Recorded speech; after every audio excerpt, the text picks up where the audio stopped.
اعوذ باللہ من الشیطان الرجیم بسم اللہ الرحمن الرحیم ومن احسن قولا ممن دعا الى اللہ وعمل صالحا وقال اننی من المسلمین ولا تستوی الحسنة والسیئة ادفع بالتي هي احسن فاذا الذي بينك وبينه عداوة كأنه ولي حميم وما يلقاها إلا الذين صبروا وما يلقاها إلا ذو حظ عظيم وإما ينزغنك من الشيطان نزغ فاستعذ بالله إنه هو السميع العليم صدق الله العظيم۔ سورہ فصلت کی آیہ نمبر 33 سے 36 تک آیات میں نے آپ کے سامنے اس وقت تلاوت کی۔ ان آیات مبارکہ سے پہلے گزر چکا تھا کہ کافر کہتے ہیں کہ قرآن کو مت سنو اور جہاں پڑھا جائے وہاں شور مچاؤ تاکہ دوسرے بھی نہ سن سکیں۔ یہی ایک ذریعہ ہے اس پر غالب آنے کا، اس کے پروگرام کو چلنے سے روکنے کا یہی ایک طریقہ ہے، ورنہ دلائل کے ذریعے سے تو تم اس کو نہیں روک سکتے۔ شور مچاؤ، نہ سننے دو، نہ سنو، نہ تم پہ اثر ہوگا نہ دوسروں کے اوپر اثر ہوگا۔ اللہ تعالیٰ فرماتے ہیں کہ ایسے لوگوں کو ہم سخت ترین سزا دیں گے جو ہماری کتاب، ہمارے کلام کو نہ سنتے ہیں نہ سننے دیتے ہیں، ان کو سخت ترین سزا دیں گے۔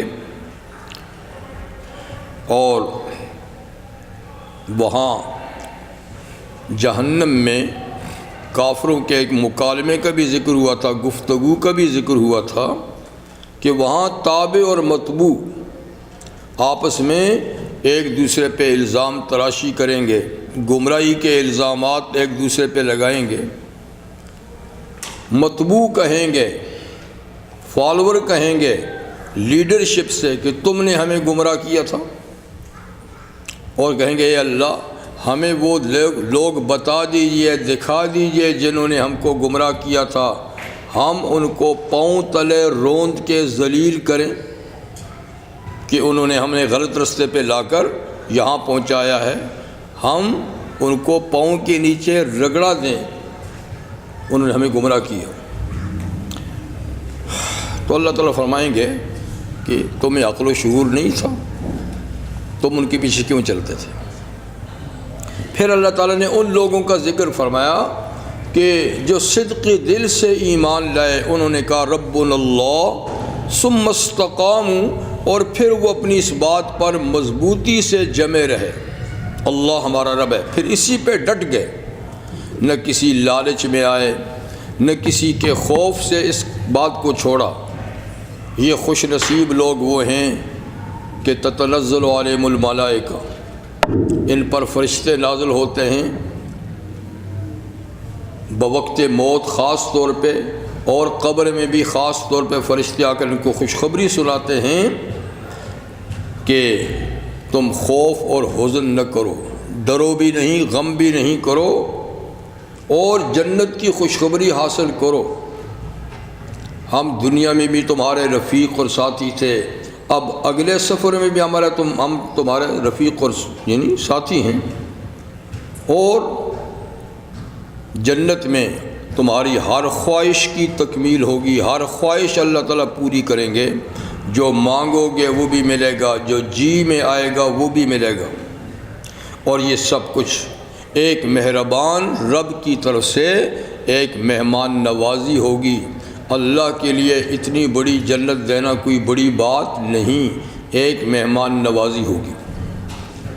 آج جو میں نے آیات تلاوت کی ہیں اس میں دعوت اللہ، اللہ کی طرف لوگوں کو دعوت دینے کا مرتبہ اور مقام بتایا گیا ہے، اجر و ثواب بتایا گیا ہے، ان لوگوں کا مقام عالی بتایا گیا ہے جو مشکل حالات میں بھی اور آرام کے حالات میں بھی اللہ کی طرف دعوت دیتے ہیں۔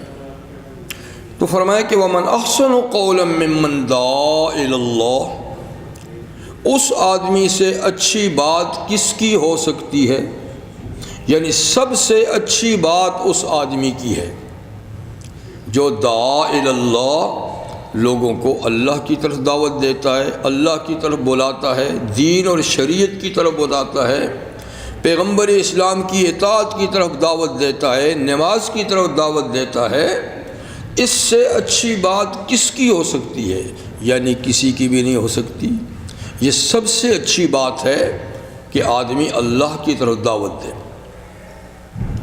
لیکن خالی دعوت نہیں، وہ عامل صالحا، اس کے ساتھ ساتھ اس دعوت پہ خود بھی عمل کرتا ہے، خود نیک عمل بھی کرتا ہے، نیکی کی دعوت بھی دیتا ہے اور خود بھی نیکی پر عمل پیرا ہے۔ تیسری بات، وقال اننی من المسلمین، اور یہ بھی کہتا ہے کہ میں بھی اللہ کی اطاعت گزاروں میں سے ہوں، اللہ کی عبادت گزاروں میں سے ہوں، اللہ کی اطاعت کرنے والا ہوں۔ یا مسلم کا لغوی معنی مراد ہے، یعنی اطاعت گزار، یعنی جس آدمی میں یہ تین صفات ہیں یہ بہت خوش نصیب انسان ہے، بہت اچھا آدمی ہے، اور اس کی دعوت بہت قابل قدر ہے کہ اللہ کی طرف دعوت بھی دیتا ہے، خود اس پر عمل بھی کرتا ہے، اور برملا کہتا ہے کہ میں اللہ کے بغیر خوف و ہراس کے کہتا ہے کہ میں اللہ کے فرما بردار بندوں میں سے ہوں۔ دعوت الی اللہ کی بنیاد کیا ہے؟ وہ قرآن حکیم ہے۔ بنیاد قرآن، یعنی قرآن حکیم کی تلاوت کرتا ہے، قرآن حکیم کو سمجھتا ہے، قرآن حکیم کے تقاضوں پہ عمل کرتا ہے، اور پھر اس کی طرف لوگوں کو دعوت دیتا ہے، تو ساری باتیں سمٹ سمٹا کے کلام الہی کی طرف آ جاتی ہیں۔ اس لیے کہ کتاب ہدایت تو یہی ہے، کتاب ہدایت تو حق تعالیٰ شان فرماتے فذکر بالقرآن من یخاف وعید، اے محمد صلی اللہ علیہ وسلم آپ قرآن حکیم کے ذریعے سے لوگوں کو نصیحت کریں۔ جو لوگ میری وعید سے ڈرتے ہیں، میرے ڈرانے سے ڈرتے ہیں، ان کو میری کتاب کے ذریعے ہی سے نصیحت کیجیے۔ حق تعالیٰ شان فرماتے ہیں کہ وَلَقَدْ يَسَّرْنَا الْقُرْآنَ لِلذِّكْرِ فَهَلْ مِن مُدَّكِرٍ، ہم نے قرآن حکیم کو نصیحت کے لیے آسان کر دیا ہے، کیا ہے کوئی اس سے نصیحت حاصل کرنے والا؟ تو کتاب نصیحت قرآن حکیم ہے، اس کو بنیاد بنا کر جو دعوت دیتا ہے اس کی بات سے اچھی بات کسی کی نہیں ہو سکتی۔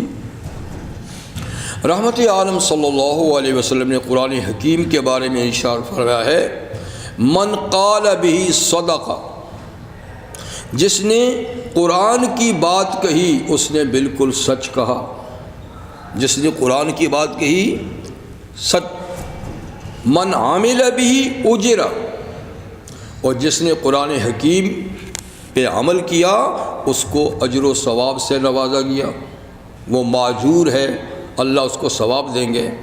ومن دعا الیہ دعا الی صراط مستقیم، اور جو قرآن کی طرف دعوت دیتا ہے وہ بالکل صراط مستقیم کی دعوت دیتا ہے، صراط مستقیم کی دعوت دیتا ہے۔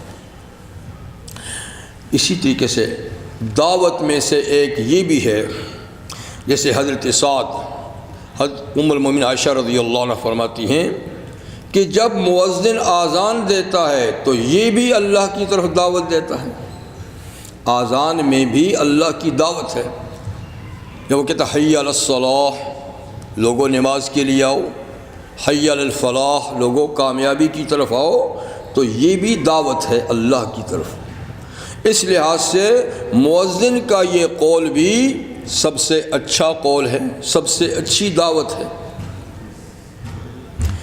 اس دعوت دینے والے کا بھی بہت بڑا ثواب ہے، جو بغیر کسی لالچ کے اذان دیتا ہے، حضور نے فرمایا کہ جو 7 سال بغیر معاوضے بغیر اجرت کے اللہ کی رضا کے لیے آذان دیتا ہے نفاق سے بری ہو جاتا ہے، جنت کا مستحق ہو جاتا ہے۔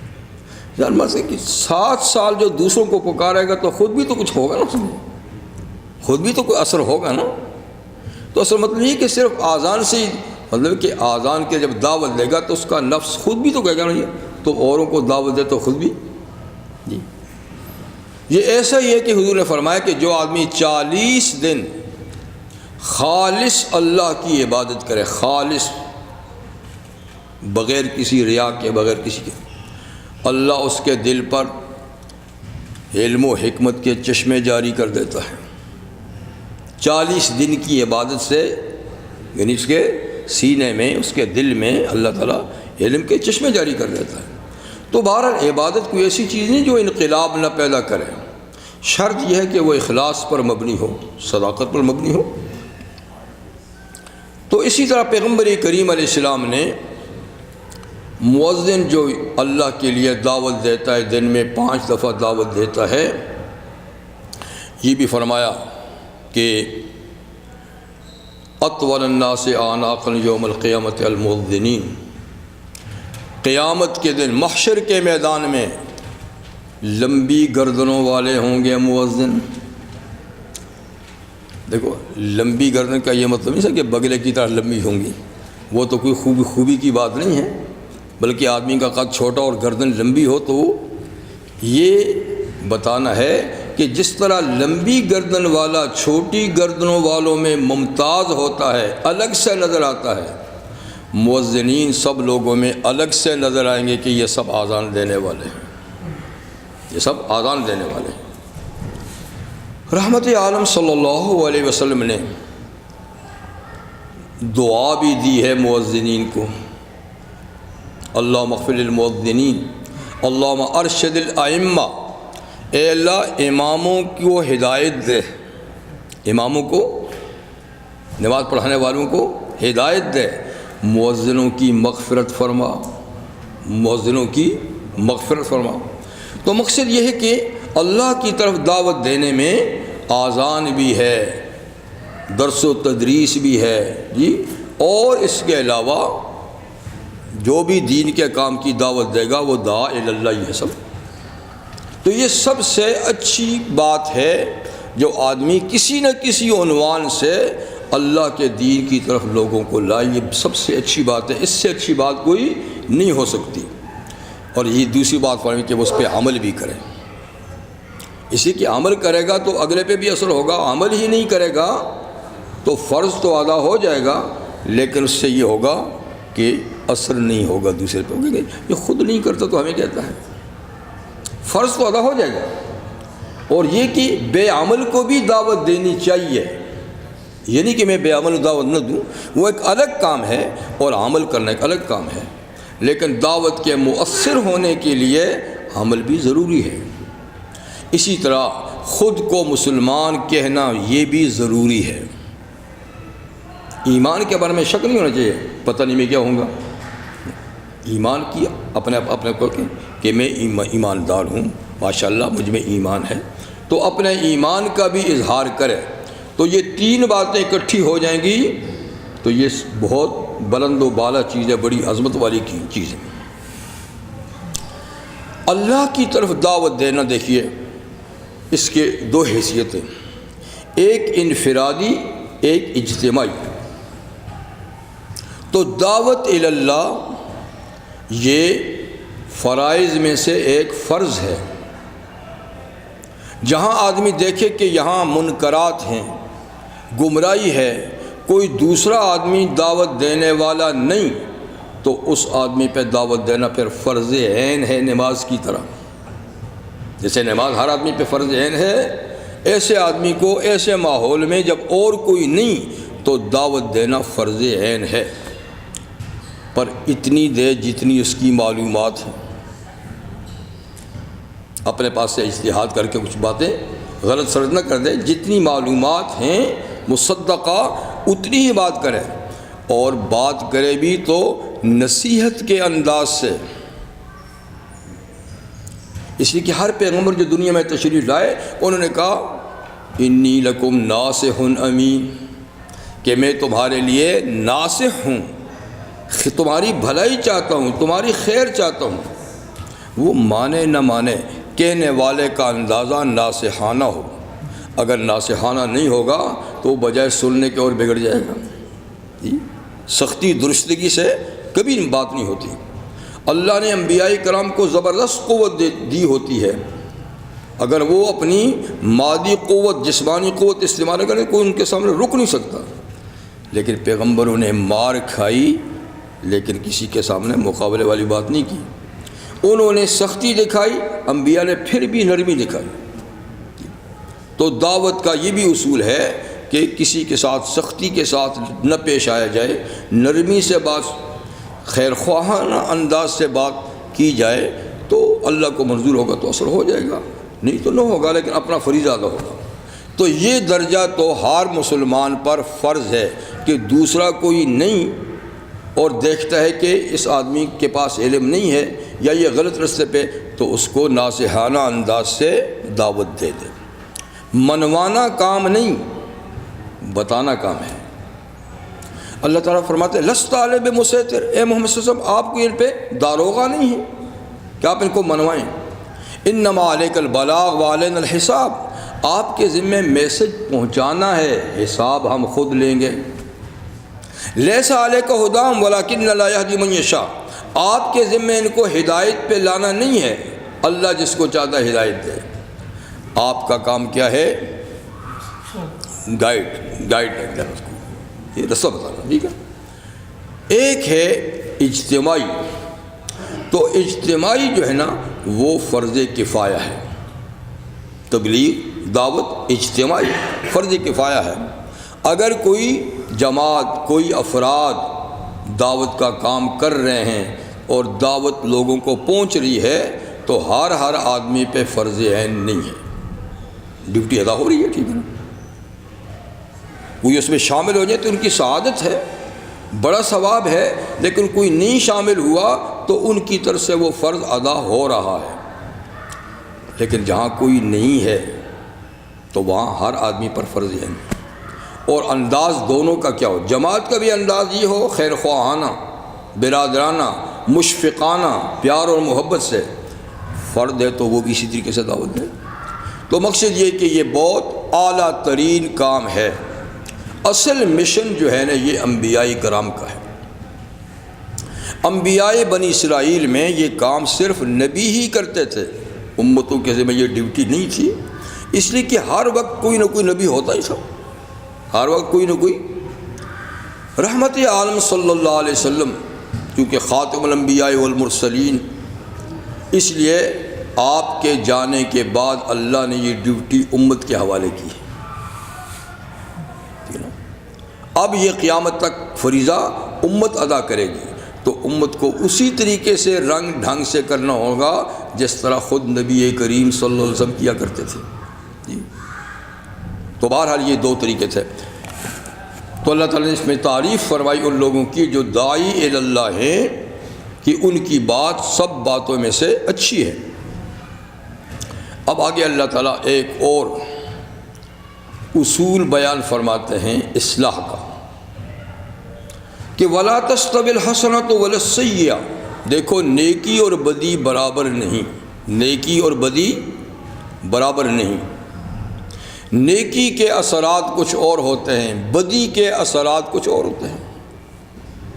نیکی کے اثرات اپنے ہیں، بدی کے اپنے ہیں، دونوں چیزیں برابر نہیں۔ لہذا جب برابر نہیں ہیں، ادفع باللتی ہی احسن، تو برائی کو اس طرح بھگاؤ اور دباؤ جو بہت اچھا طریقہ ہو، یعنی بدی کا دفاع نیکی سے کرو، بدی کا دفاع بدی سے مت کرو۔ وقتی طور پہ وہ دب تو جائے گی، اگر بدی غالب ہے دب جائے گی، لیکن پھر سر اٹھا لے گی۔ تو اگر بدی کا مقابلہ نیکی سے کیا جائے تو وہ ہو سکتا ہے اس کا خاتمہ کر دے اور اس بد کو نیکی بنا دے۔ تو اس لیے یہ طریقہ اختیار کرو کہ ادفع باللتی ہی احسن، اس طریقے سے بدی کو مٹاؤ جو احسن طریقہ ہے مٹانے کا، اور وہ یہ ہے کہ برے کے ساتھ بھلا کرو، برے کے ساتھ۔ ایک تو قانونی پوائنٹ ہے، وہ تو یہ ہے کہ شریعت اس کی اجازت دیتی ہے کہ بد سے انتقام لو تو لے سکتے ہو، برائی کا برائی سے انتقام، یہ بھی قانون جزاء سیئۃ سیئۃ بمثلھا، برائی کا بدلہ اس جیسی برائی سے جائز ہے۔ جیسے اللہ تعالیٰ فرماتے ہیں کہ ان عاقبتم فعاقبوا بمثل ما عوقبتم بہ، اگر تم سزا دو مجرم کو تو فعاقبوا، اس کو سزا دو بمثل ما عوقبتم، اتنی ہی جتنی تم کو ان کی طرف سے سزا ملی ہے، جو سلوک اس نے کیا ہے اتنا ہی سلوک اس کے ساتھ قانوناً جائز ہے، زیادہ کیا تو ظلم ہو جائے گا، اتنا ہی۔ اب اتنا ہی کرنا یہ مشکل بھی ہے، جب کسی کے ساتھ بدی ہو اور وہ اس بدی کا جواب بدی سے دے تو وہ مشکل ہے کہ اتنی ہی دے، یا تو کیا ہوتا ہے، ہاں جی، کہتا ہے اینٹ کا جواب پتھر سے مت دو،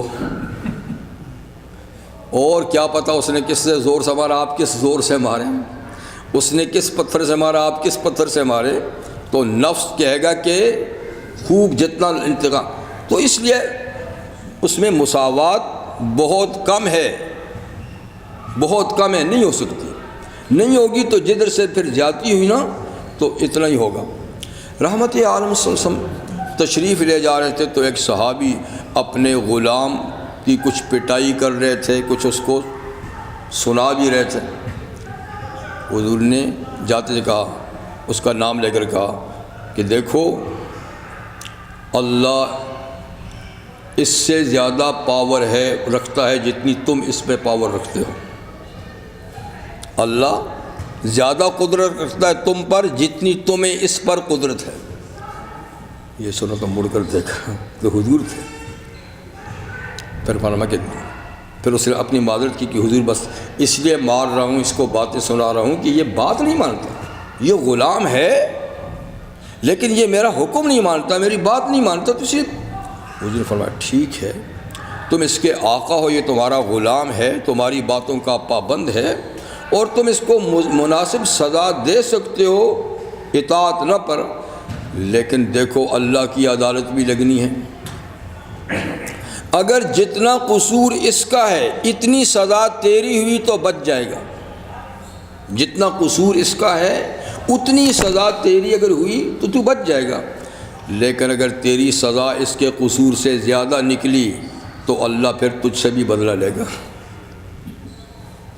پھر اللہ تجھ سے بھی بدلہ لے گا۔ بس وہ سمجھا، تو وہ تو صحابی تھے ماشاءاللہ، ان کے دل تو صاف تھے، اس نے کہا پھر تو اس سے جان ہی چھڑانی چاہیے، کل کو پھر اور کرے گا، اور پٹائی ہوگی، میری طرف سے زیادتی ہوگی، تو میں کہا حضور آپ گواہ ہیں، میں نے اس کو آزادی کر دیا ہے، جا میاں چل۔ اس لیے کہ انتقام برابر سرابر بڑا مشکل کام ہے، کچھ اونچ نیچ ہوئی تو خدا کی عدالت میں تو پھر پکڑ ہوگی، وہی مظلوم دعویٰ کرے گا ظالم کے خلاف، جی۔ تو اس لیے فرمایا قانوناً تو تمہیں اجازت ہے کہ جتنی سزا، جتنا گناہ، جتنا قصور کسی کا اتنا ہی بدلہ لو، لیکن فرمایا وَلَئِن صَبَرْتُمْ لَهُوَ خَيْرٌ لِلصَّابِرِينَ، لیکن تم بدلہ لینے سے صبر ہی کر لو تو صبر کرنے والوں کے لیے یہ بہت اچھی بات ہے، ایک تو صبر کا اجر ملے گا اور دوسرا اونچ نیچ ہوئی تو اس سے بھی بچ جاؤ گے۔ اچھا، تو اس لیے فرمایا، دوسری آیت میں فرمایا ادفع باللتی ہی احسن السیئہ، ادفع یعنی برائی کو روکو، ادفع باللتی برائی کو روکو اس طریقے پر، احسن السیئہ جو برائی سے اچھی ہو، برائی کو برائی سے نہیں روکو، برائی کو اس طریقے سے روکو جو اچھا طریقہ ہو، اس سے احسن طریقے سے، جیسے یہاں بھی فرمایا کہ ادفع باللتی احسن، اس طریقے پہ دفاع کرو برائی کا جو احسن طریقہ ہے، مطلب کہ کسی نے برائی کی ہے تو بھلائی کر کے کرو۔ رحمت عالم صلی اللہ علیہ وسلم کو اللہ فرماتے ہیں سل من قطع کا، اے محمد صلی اللہ علیہ وسلم سل من قطع کا، جو تجھ سے تعلقات توڑے تو آگے بڑھ کے جوڑ، تو آگے بڑھ کے جوڑ۔ واعف عمن ظلم کا، جو آپ پہ ظلم کرے آپ معاف کر دیا کریں، ظالم سے بدلہ ہی نہ لو، اس کو معاف کر دیں۔ اور آخری بات، احسن الی من اساء الیک، احسن الی من اساء، جو آپ کے ساتھ برائی کرے آپ اس کے ساتھ بھلائی کریں، جو آپ کے ساتھ برائی کرے، یہ ہے اس آیت کا مفہوم، جو آپ کے ساتھ برائی کرے آپ اس کے ساتھ بھلائی کریں۔ کہتے ہیں موسیٰ کاظم رحمہ اللہ، خانوادہ نبوت کے ائمہ میں سے ایک امام موسیٰ کاظم رحمہ اللہ، ان کو جب پتہ چلتا تھا کہ کوئی آدمی کوئی غیبت کر رہا ہے، برائی کر رہا ہے، کچھ لوگ کرتے پیچھے، جب پتہ چلتا تھا تو وہ کچھ تحائف لے کر اس کے گھر جاتے تھے، تحائف۔ تو کہتے ہیں یہ کیا بات ہے جیسے ہے؟ تو کہتے تھے آپ کے بڑے احسان ہیں مجھ پر، آپ اپنی نیکیاں مجھے دے رہے ہیں تو آپ کے احسان میں نہیں چکا سکتا، یہ تھوڑا سا ہدیہ لائی ہوں آپ کے لیے، بجائے اس کو لان تان کرنے کے، ملامت کرنے کے۔ اب ظاہر بات ہے اس طریقے سے اگر آپ کو سمجھائیں گے، وہ اگر اس میں انسانیت ہوگی تو خود ہی شرمندگی محسوس کرے گا اور اپنے برے کرتوت سے باز آ جائے گا۔ حضرت امام ابو حنیفہ رحمہ اللہ کا بھی یہ ایسا ہی واقعہ ہے۔ ایک صاحب ان کا بڑا سخت، ان کے جو پیٹھ پیچھے بڑی باتیں کرتا تھا، یہ ایسا ہے، یہ ایسا ہے، یہ ایسا ہے۔ کسی نے بتایا کہ یہ فلاں آدمی تو ایسا ایسا کہتا ہے آپ کے بارے میں۔ امام صاحب نے بھی ایک گفٹ تیار کیا، اس کے لیے تیار کیا اور اس کے دروازے پہ دستک دی۔ وہ اندر سے دیکھے، امام صاحب کو دیکھا تو بڑا گھبرا گیا کہ شاید جو میں باتیں ان کے خلاف کرتا ہوں ان کو پتہ چلا ہوگا اور یہ اس پہ سرزنش کرنے کے لیے آئے ہوں گے۔ بڑا گھبرایا، لیکن آپ نے مسکراتے ہوئے فرمایا یہ آپ کے لیے گفٹ لایا۔ وہ حیران ہو گیا، تھپڑ نہیں لایا، گفٹ لایا، یہ کیا بات ہے؟ میں ان کی برائی کر کے تھکتا نہیں ہوں تو گفٹ؟ شرمندگی سے ہاتھ تو بڑھایا، کیا کرنا، نہ لینے بڑھایا۔ آپ نے فرمایا شرمندگی محسوس نہیں کرو، آپ کے میرے پوچھے بڑی احسانات ہیں۔ وہ حیران، کیا احسانات ہیں؟ میں تو اس کی برائیاں کرتا ہوں۔ کہا بھائی آپ ڈھیروں ساری اپنی نیکیاں مجھے دے رہے ہیں، میں اس کا بدلہ آپ کو نہیں چکا سکتا، بس آپ کا شکریہ، یہ تھوڑا سا گفٹ لائے قبول کر لو۔ سمجھ گیا نا کہ آپ اپنی نیکیاں، اس لیے کہ جو دوسرے کے پیچھے پر سے پشت باتیں کرتا ہے، لان تان کرتا ہے، غیبت کرتا ہے، حسد کرتا ہے، بغض رکھتا ہے، وہ اپنی نیکیاں جیسے ادھر ٹرانسفر کر رہا ہے، بشرطے کہ یہ بدلہ نہیں لے، اس کی نیکیاں ادھر آتی ہیں۔ تو آپ نے فرمایا کہ تیرے تو احسانات ہیں۔ خیر وہ ایسا شرمندہ ہوا کہ آئندہ کے لیے اس نے سچی توبہ کی، بلکہ وہ امام صاحب کا شاگرد بن گیا اور پڑھ کر وہ وقت کا امام بن گیا، پھر خود بھی بڑا امام بن گیا۔ تو یہ ہے بھائی اصلاح کا طریقہ، یہ نہیں کہ اس نے ایک کہی آپ جا کے دو کہیں اس کو، یا ایک ہی کہیں، اس سے تو نفرتیں ہی پیدا ہوتی ہیں۔ لیکن پیار اور محبت سے اگر کوئی ایسا طریقہ کیا نا کہ برائی کو بھلائی سے ٹلائیں، تو اس کا نتیجہ اللہ فرماتا ہے کیا ہوگا؟ فَإِذَا الَّذِي بَيْنَكَ وَبَيْنَهُ عَدَاوَةٌ، پھر وہ شخص کے تیرے اور اس کے درمیان دشمنی ہے، اگر تو برائی کو بھلائی سے دور کرے گا تو جس میں تجھ میں دشمنی ہے، كَأَنَّهُ وَلِيٌّ حَمِيمٌ، وہ ایسا ہو جائے گا جیسا گرم دوست، پکا دوست، مخلص دوست، شرمندہ ہوگا اپنے کیے پر اور بجائے دشمنی کے وہ دوستی پہ آ جائے گا، یار میں کیا کرتا ہوں یہ کیا کرتا ہے۔ ٹھیک ہے، تو اللہ نے یہ بہرحال اصلاح کا ایک نسخہ بتا دیا کہ کوشش کرو جو تمہارے ساتھ برائی کرے اس کے ساتھ بھلائی کرو، جو بھاگے، جو منہ موڑے آپ ہاتھ ملاؤ۔ جی تو یہ ہے اصلاح کا طریقہ، یہ نہیں کہ اس نے جو کیا آپ اس سے ڈبل کریں اس کے ساتھ، اس سے تو نفرتیں بڑھتی ہیں، اس سے تو تعلقات خراب ہوتے ہیں جی۔ اللہ فرماتے ہیں یہ کام تو یہی ہے لیکن کام آسان بھی نہیں ہے، کام تو یہی ہے اصلاح کا مگر یہ آسان بھی نہیں ہے، اس لیے کہ دو دشمن آدمی کے ساتھ ایسے ہیں جو ایسا نہیں کرنے دیتے، ایک نفس ایک شیطان۔ نفس اور شیطان کہ اچھا تو اتنا کمزور ہے، وہ تیرے خلاف ایسی باتیں پروپیگنڈا کرتا ہے، ایسی باتیں کرتا ہے اور تو اس کے سامنے جھکتا ہے۔ تو کئی باتیں شیطان وسوسے سے سکھاتا ہے کہ نہیں اس کو تو سزا دینی چاہیے، اس کو تو اس سے بھی زیادہ سزا دینی چاہیے، یہ کرنا چاہیے وہ کرنا چاہیے، فرمایا کہ شیطان اور نفس ایسا کرنے میں سب سے بڑی رکاوٹ ہیں، اس لیے یہ کس کو نصیب ہو سکتا ہے؟ وَمَا يُلَقَّاهَا إِلَّا الَّذِينَ صَبَرُوا، یہ بھلائی سے برائی کو دور کرنا نہیں نصیب ہوگا مگر انہی لوگوں کو جو صبر کا دامن تھامیں، شیطان کی نہ سنیں، نفس کی نہ سنیں اور صبر کریں کہ نہیں کوئی بات نہیں ہے، کوئی بات نہیں ہے، اگر اس نے کہہ دیا تو کوئی بات نہیں ہے، اس کا اپنا ضمیر ہے، اس کا اپنا ظرف ہے، میرا اپنا ضمیر ہے، میرا اپنا ظرف ہے، وہ جو کوئی کہے میں تو ایسا ہی کروں گا۔ تو جو نفس اور شیطان کو دبائے گا اور صبر کرے گا وہی یہ کام بھی کر سکتا ہے، وگرنہ آسان نہیں۔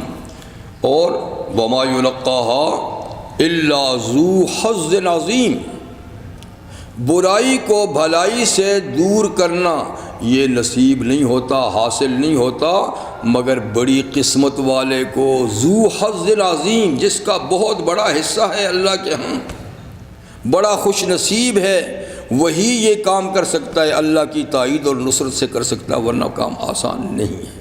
ٹھیک ہے نا، انسان میں غصہ ہے، انسان میں تیش ہے جی، جذبات ہیں، جب یہ ابھرتے ہیں تو وہ انتقام کے اس عرصے پہ چلتا ہے کہ وہ انتقام کیا ہے، پھر اور عداوت کی یہ شعلے بھڑکتے ہیں۔ اچھا، ایک تو فرمایا کہ جو صابر لوگ ہیں نا وہ یہ کام کر سکتے ہیں، دوسرا کہ شیطان کب چھوڑتا ہے، وہ تو زبردست گمراہ کن چیز ہے، وہ کب کسی کے سامنے جھکنے دیتا ہے، وہ کہتا ہے تو کوئی کمزور ہے، تو اس کے سامنے جھکتا ہے، یہ کرتا ہے وہ کرتا ہے، وہ بھڑکاتا ہے انسان کو اور زیادہ۔ تو اللہ فرماتا ہے اور پھر وہ دشمن بھی ایسا نا کہ سامنے بھی تو نہیں ہے کہ ہم اس سے دو باتیں کر لیں یا دو ہاتھ کر لیں۔ تو نفس اور شیطان یہ دو ایسی دشمن قوتیں ہیں جو نظروں سے اوجھل ہیں، ورنہ ان کی پٹائی کر دے آدمی کچھ کر لے۔ تو جو ایسا دشمن ہو جو نظر ہی نہیں آتا، سامنے ہی نہیں آتا جی، خفیہ وار کرتا ہے، تو پھر ایسے دشمن سے بچاؤ کیسے ہوگا؟ اللہ اس کا بھی علاج بتاتے ہیں۔ وَإِمَّا يَنزَغَنَّكَ مِنَ الشَّيْطَانِ نَزْغٌ، جب تو برائی کو بھلائی سے مٹانے لگے اور بیچ میں شیطان آ کر بھڑکائے کہ نہیں صاحب ایسا نہیں کرنا، یہ تو تمہاری طرف سے کمزوری ہوگی، اگر چھیڑ چھاڑ کرے تجھ سے شیطان کسی قسم کی چھیڑ چھاڑ جی، تو فاستعذ باللہ، اس کا علاج کیا ہے؟ فوراً کو اعوذ باللہ من الشیطان الرجیم، یا اللہ یہ ملعون نظر تو نہیں آتا کہ میں اس سے بات کروں جی، یا اس سے دو ہاتھ کروں، مجھے تو نظر نہیں آتا، آپ کی نظروں سے تو اوجھل نہیں ہے، میری نظروں میں آتا نہیں ہے، سو آپ کی پناہ میں آتا ہوں، آپ اپنی پناہ میں اس سے رکھیے، یہ مجھے ورغلا رہے اللہ، آپ اپنی پناہ میں مجھے رکھیے، فاستعذ باللہ، تو فوراً اللہ کی پناہ میں آؤ تو اللہ شیطان کے اس وار سے محفوظ کر دے گا، اس لیے کہ انہ السمیع العلیم، اللہ ہی ہے جو سب کی سنتا ہے، چپ کے بھی سنتا ہے، زور کی بھی سنتا ہے، مجمع میں بھی سنتا ہے، تنہائی میں بھی سنتا ہے، اللہ ہی سب سنتا ہے، اور علیم سب جانتا بھی ہے، کوئی ایک ذرہ ایسا نہیں جو اللہ کے علم سے باہر ہو، کوئی ایسی بات نہیں جو اللہ سے جی۔ تو اللہ سمیع بصیر اور علیم، اس کی پناہ میں جو آئے گا وہ بچ جائے گا، ورنہ شیطان سے نفس سے بچنا آسان نہیں۔ یہ دو باتیں ہوئیں، ایک دعوت اللہ کا مقام، ایک اصلاح کیسے ہو سکتی ہے، دو۔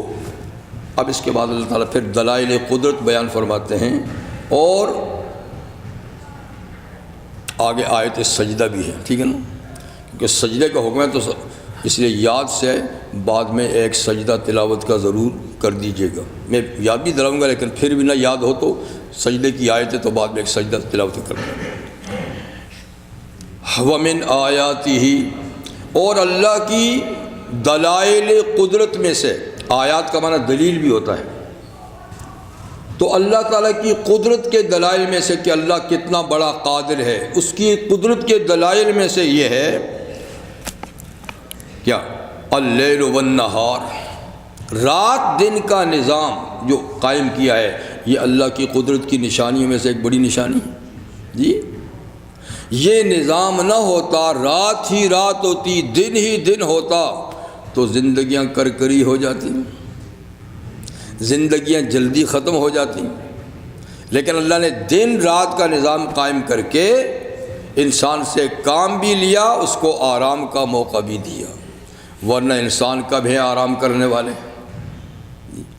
وہ تو دن رات کام کر کر کے اپنی زندگی فوراً ہی گنوا دیں، ختم کر دیں، پر اللہ نے ایک جبری نظام سسٹم قائم کیا ہوا ہے کہ دن میں کام کرو، رات کو آرام کرو، تاکہ کھوئی ہوئی قوت دوبارہ بحال ہو، اگلے دن کے لیے تیار ہو۔ اسی طرح سورج اور چاند، یہ بھی اللہ کے دلائل قدرت میں سے ہیں، یہ معبود نہیں ہیں۔ سورج چاند معبود نہیں، جیسے کچھ لوگوں نے ان کو خدا بنا رکھا ہے، ان کو پوجتے ہیں۔ سورج کے پجاری تو آپ جانتے ہیں، سورج کے پجاری، سورج نکلتا ہے تو ادھر سجدہ کرتے ہیں، جب ڈوبتا ہے تو ادھر سجدہ کرتے ہیں۔ اسی لیے ہمیں حکم ہے کہ جب سورج ڈوب رہا ہو، طلوع ہو رہا ہو، تو سجدہ مت کرو، تم تو سجدہ اللہ کو کرو گے، لیکن دیکھنے والا کہے گا یہ سورج کو کر رہا ہے، تو ایسا کام نہ کرو جس سے شبہ پیدا ہو کہ تم خدا پرست ہو یا سورج پرست ہو۔ تو 3 وقتوں میں نماز سجدہ مکروہ ہے، ممنوع ہے، سورج نکل رہا ہو، ڈوب رہا ہو، یا بالکل سر پہ کھڑا ہو، اس لیے کہ یہ سورج پرستوں کی عبادت کا وقت ہے، ان سے تشبہ نہیں ہونی چاہیے۔ تو فرمایا کہ سورج چاند تو میری قدرت کے دلائل ہیں، تم نے ان کو خدا بنا رکھا ہے، اس لیے نہ سورج کو سجدہ کرو نہ چاند کو کرو، ہاں سجدہ اس ذات کو کرو جس نے ان کو بنایا ہے، خلقہن، جس نے سورج چاند بنائے ہیں، سجدے کا مستحق وہ ہے، یہ نہیں ہے۔ ان کنتم ایاہ تعبدون، اگر تم خاص اس عبادت کرتے، اس خدا کی عبادت کرتے ہو جو کل کائنات کا خالق ہے، تو پھر دیکھو مخلوق کو سجدہ نہیں کرو، مخلوق کو سجدہ، مخلوق ہے، سجدہ خالق کا حق ہے۔ دیکھیے سجدے 2 ہوتے ہیں، ایک کسی کے آداب بجا لانے کا سجدہ، کسی کے احترام اور تعظیم کا سجدہ، ایک عبادت کا سجدہ۔ عبادت کا سجدہ تو کبھی بھی اللہ کے سوا جائز غیر کے لیے نہیں ہوا، کبھی بھی نہیں ہوا۔ تعظیم کا سجدہ پچھلی امتوں میں تھا، جیسے آدم علیہ السلام کو فرشتوں سے سجدہ کرایا، تعظیم کا سجدہ کرایا۔ یوسف علیہ السلام کو ماں باپ بھائیوں نے سجدہ کیا، تعظیم کا سجدہ کیا، تو پچھلی شریعتوں میں تھا، لیکن اسلام میں اس کو بھی منع کر دیا گیا، تعظیم کا سجدہ بھی۔ تو عبادت کا سجدہ تو غیر کو کفر ہے، تعظیم کا سجدہ دوسروں کو حرام ہے، کفر تو نہیں کہیں گے، حرام ہے، لیکن حرام کیا ہوتا ہے؟ گناہ کبیرہ۔ اور بعض دفعہ قرائن اور دلائل بتاتے ہیں کہ یہ سجدہ تعظیم کا نہیں ہے، کیا ہے؟ عبادت کا ہے۔ یہاں کرنے والے کی نیت کا بھی اعتبار نہیں ہے۔ فرض کر کے سامنے بت ہے اور کوئی کہتا میں نماز پڑھتا ہوں،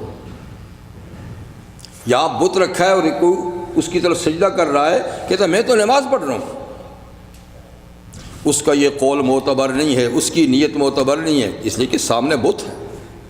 تو جن چیزوں کو پوجا جاتا ہے، جن کے سامنے سجدہ کیا جاتا ہے، وہ سامنے ہوں اور آدمی نماز بھی پڑھے اور کہے میرا سجدہ خدا کو ہے، اس کی بات ہم نہیں مانیں گے، اس لیے کہ قرینہ بتا رہا ہے کہ یہ اس کی عبادت کر رہا ہے۔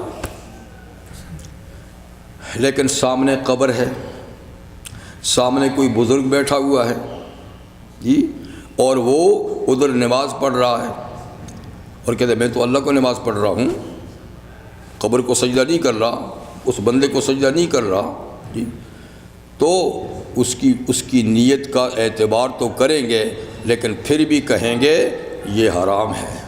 میں تو کہتا میں تو اس کے ادب کے لیے دلان جھک رہا ہوں، قبر کی ادب کے لیے جھک رہا ہوں، بزرگ کے ادب کے لیے جھک رہا ہوں، تو کافر تو نہیں کہیں گے، اس کی نیت کا اعتبار ہوگا، لیکن یہ فعل حرام ہے، فعل حرام ہے، گناہ کبیرہ ہے، اس کو توبہ کرنا پڑے گا، اس لیے کہ یہ تعظیم شریعت میں منع ہے۔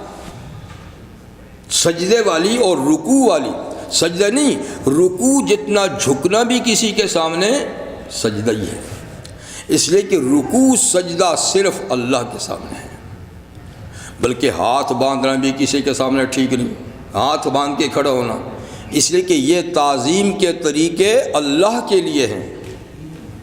نماز میں دیکھیں ہاتھ باندھتے ہیں، نماز میں تو یہ طریقے اللہ کی عبادت کے ہیں، کسی اور کی تعظیم کے لیے ہاتھ باندھنا یا رکوع جتنا جھکنا یا سجدہ کرنا یہ جائز نہیں ہے، ٹھیک ہے نا، یا پھیرے ڈالنا یہ اللہ کے گھر کا حق ہے، کسی قبر، کسی گھر، کسی شخص کے پھیرے ڈالے، طواف کیا، یہ منع ہے، حرام ہے۔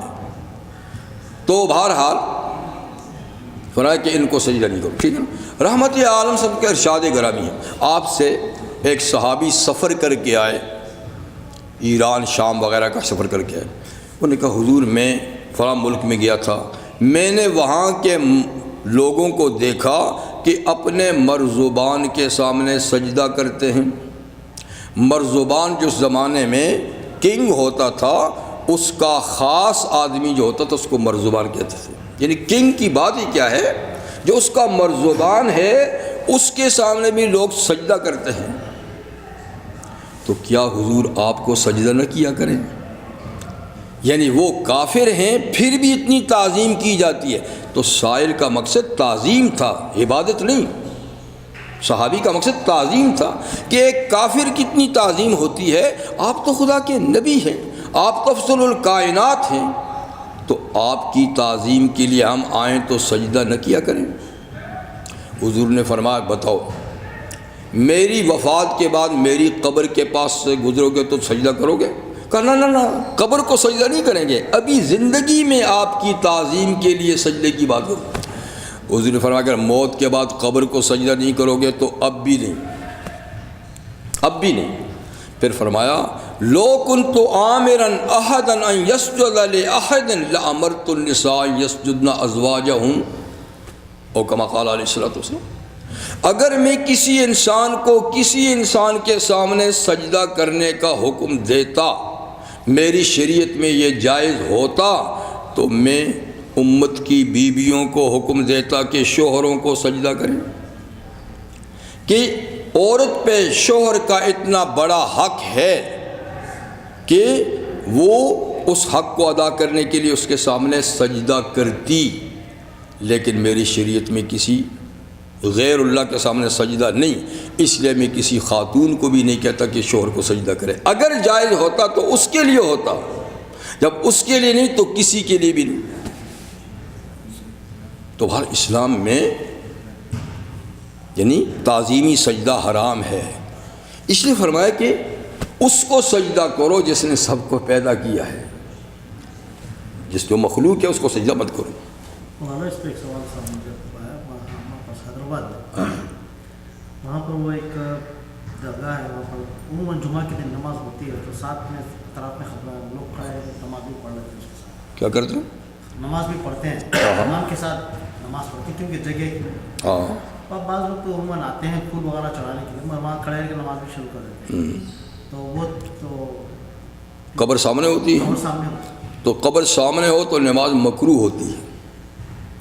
اگر سجدہ اللہ کو کر رہا ہے، نماز پڑھ رہا ہے، پر سامنے قبر ہے تو نماز مکروہ ہے. یعنی کہ ہوئی نہیں، لیکن سخت ناپسندیدہ بات ہے. اس لیے بیچ میں اگر دیوار ہو تو پھر کوئی بات نہیں ہے، لیکن سامنے قبر ہے تو نماز مکروہ تحریمی ہے، سخت مکروہ ہے.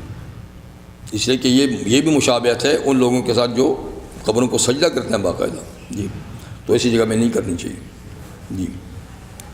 کچھ مساجد ہیں جہاں پہ نالۂ رسول صلی اللہ علیہ وسلم کو لگا دیا اور ان کو بنا کے وہ آپ کا پاؤں والے جوتے کا تصویر اس کی.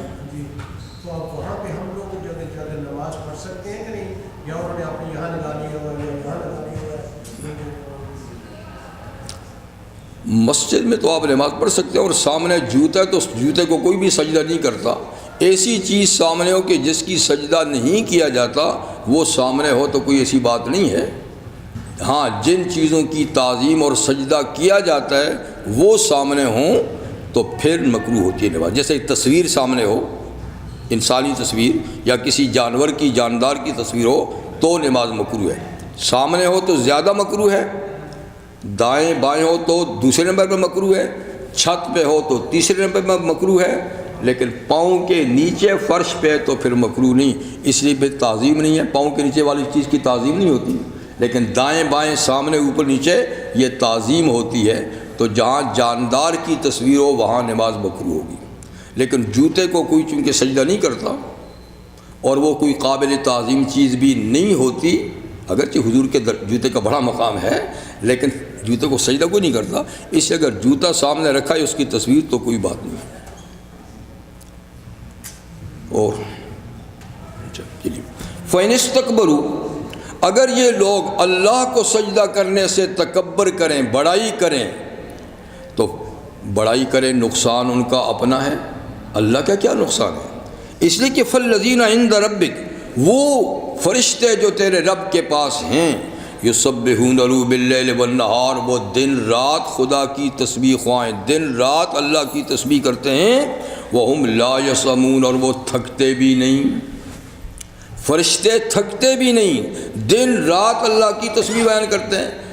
اور فرمایا کہ اللہ کو کیا ضرورت ہے تمہاری سجدہ نہ کرنے سے، کیا فرق پڑتا ہے، نقصان تمہارا ہے، اللہ کا تو کچھ بھی نہیں ہے. اس کی تو اتنی مخلوق ہے تسبیح خواں کہ تم اندازہ بھی نہیں کر سکتے. تو ذوی العقول، عقل و شعور رکھنے والی مخلوق میں سب سے زیادہ مقدار اور تعداد فرشتوں کی ہے. حضور نے فرمایا کہ ہر آسمان پر اتنے فرشتے ہیں کہ ان کے وزن سے فرشتے، یعنی آسمان جیسے مضبوط چھت ایسی آواز نکالتے ہیں جو تم نہیں سنتے ہو. جیسے آپ اپنی چھت پہ جاتے ہیں نا، آواز آتی ہے نا ان چھتوں پر، تو آسمان کتنے سخت مضبوط، پتہ نہیں کروڑہا اربہا سال سے بنے. اللہ فرماتے ہیں کہ بار بار دیکھو میری اس تخلیق میں کوئی شگاف ہے، کوئی پلستر اٹھا ہے، کوئی کلر اترا ہے، اتنے مضبوط بنائے ہیں. لیکن پھر حضور فرماتے ہیں کہ فرشتے اتنے ہیں کہ ان کے وزن سے آسمان بھی آواز کرتے ہیں جو ہم تک نہیں پہنچتی. ہر آسمان پہ اتنے فرشتے ہیں تو کیا تعداد ہے. وما یعلم جنود ربک الا ہو، تیرے رب کی فوج کو تیرا رب ہی جانتا ہے. تو اتنے فرشتے، پھر جنت میں، پھر وہ ملائے اعلیٰ میں، یہ سب اللہ کی تسبیح بن کر 24 گھنٹے لا یسمون، تھکتے بھی نہیں، لا یفتر، سست بھی نہیں ہوتے. تو تم چند سر پھرے انسان اگر سجدہ نہیں کرتے تو کیا ہوگا اس کی خدائی میں. یعنی یہاں بھی دیکھیے انسانوں اور جنوں کے علاوہ، انسانوں جنوں میں بھی بڑے خدا کے پرستار ہیں، عبادت گزار ہیں، لیکن چلو ایک بڑی تعداد نہیں کرتی. ان کے علاوہ دیکھو حجر ہیں، شجر ہیں، دریا ہیں، پہاڑ ہیں، اور درندے ہیں، پرندے ہیں، چرندے ہیں، اور سمندر میں کتنی بڑی مخلوق پڑی ہوئی ہے، وہ تو سارے خدائی کو پکارتے ہیں، کہیں اور جاتے ہیں۔ تو ان سب مخلوق کے مقابلے میں چند سر پھیرے انسان اور جن نہیں کرتے تو نہ کرے، اس سے کیا جاتا ہے؟ اور اللہ کسی کی عبادت کے محتاج بھی نہیں، وہ تو غنی الحمید ہے۔ تو فائدہ اپنا ہے، عبادت کرو گے فائدہ اپنا ہے، نہیں کرو گے تو نقصان اپنا ہے۔ ٹائم تو ہے بھی، 45 کی آواز۔ ایک اور بھی کر لیں، ایک آیت۔ وَمِنْ آیَاتِهِ أَنَّكَ تَرَى الْأَرْضَ خَاشِعَةً، اور اللہ کے دلائل قدرت میں سے ایک یہ دلیل بھی ہے کہ دیکھنے والے تو دیکھتا ہے زمین کو خاشعۃً، دبی ہوئی، عاجز، دبی ہوئی، یعنی جب خشک ہوتی ہے نا زمین تو وہ دبی دبی لگتی ہے، سخت سخت لگتی ہے، اوپر سے گرد و غبار اڑتا ہے لیکن زمین خود سخت ہو جاتی ہے نا۔ لیکن فَإِذَا أَنزَلْنَا عَلَيْهَا الْمَاءَ اهْتَزَّتْ وَرَبَتْ، جب ہم اس پر پانی برساتے ہیں ابھر جاتی ہے، زمین ابھر جاتی ہے، وربت جی تازہ ہو جاتی ہے، ابھر جاتی ہے جی۔ تو یہ بھی ہماری قدرت کے نشان ہیں کہ زمین بارشیں تو سخت ہو جاتی ہے، بارش برساتے ہیں تو وہ نرم ہو جاتی ہے جی، اس میں پیداوار کی صلاحیت پیدا ہو جاتی ہے۔ تو ان الذی احیاھا لمحیی الموتیٰ، اے قیامت کے منکرو، جو خدا مردہ زمین کو بارش برسا کے زندہ کرتا ہے وہ مردوں کو بھی ایک دن زندہ کرے گا، وہ مردوں کو بھی، یہ بھی قیامت کی دلیل ہے، مردوں کے احیاء کی دلیل ہے۔ آپ خشک زمین میں بیج ڈال دیں نہیں پیدا ہوگا جی، لیکن جب بارش برستی ہے زمین نرم ہوتی ہے، بیج نرم ہوتا ہے، پھولتا ہے، پھٹتا ہے، پھر زمین سے اس کی نرم و نازک تیغ کو نکالنے کا رستہ بھی کون نکالتا ہے؟ اللہ نکالتا ہے۔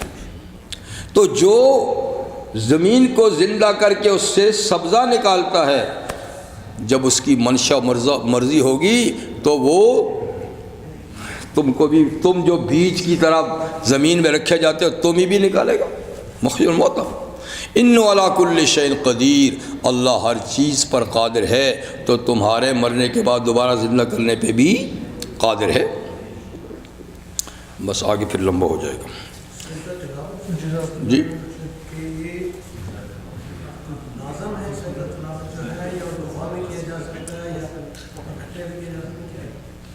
کچھ ائمہ کہتے ہیں سنت موقدہ ہے، لیکن امام ابو حنیفہ رحمہ اللہ کہتے ہیں کہ واجب ہے، ٹھیک ہے نا۔ تو سنت موقدہ کہنے والے بھی اس کو عام سنت نہیں سمجھتے، موقدہ یعنی قریب الواجب، لیکن بہرحال ضروری ہے، لیکن اسی وقت کرنا کوئی ضروری نہیں ہوتا، آپ دیر سے بھی کر سکتے ہیں۔